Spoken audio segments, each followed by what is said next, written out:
ఒక విచిత్రమైన పరిస్థితి ఏంటంటే ఆంధ్రప్రదేశ్లో కాంగ్రెస్ పార్టీ చీఫ్ షర్మిల వచ్చేటప్పటికి తను పూర్తిగా తెలుగుదేశం కార్యకర్తలాగానే ఉంది. కాంగ్రెస్ పార్టీ కంటే కూడా తను తెలుగుదేశం కూటమిలో సభ్యురాలుగానే వ్యవహరిస్తుంది. మెత్తని సుత్తితో అధికార పక్షాన్ని, గట్టి సుత్తితో అన్నని కొడుతున్నటువంటి పరిస్థితి. ఇలాంటి సందర్భంలో కాంగ్రెస్ పార్టీ జాతీయ స్థాయిలో స్టాండ్ కూడా అదే తీసుకుంది. ఎందుకంటే రెండు పరస్పర భిన్న ధ్రువాలు, భారతీయ జనతా పార్టీ, కాంగ్రెస్ పార్టీ.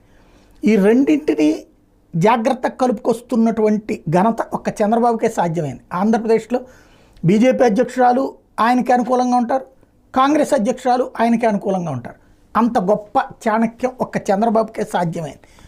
అలాంటి సందర్భంలో జాతీయ నాయకత్వంలో కొంతమంది మాత్రం అసంతృప్తితో ఉన్నారు అన్నటువంటి దానికి సాక్ష్యం స్కిల్ డెవలప్మెంట్ కేసులో ఆంధ్రప్రదేశ్ సీఎం చంద్రబాబు కేంద్ర దర్యాప్తు సంస్థలు క్లీన్ చిట్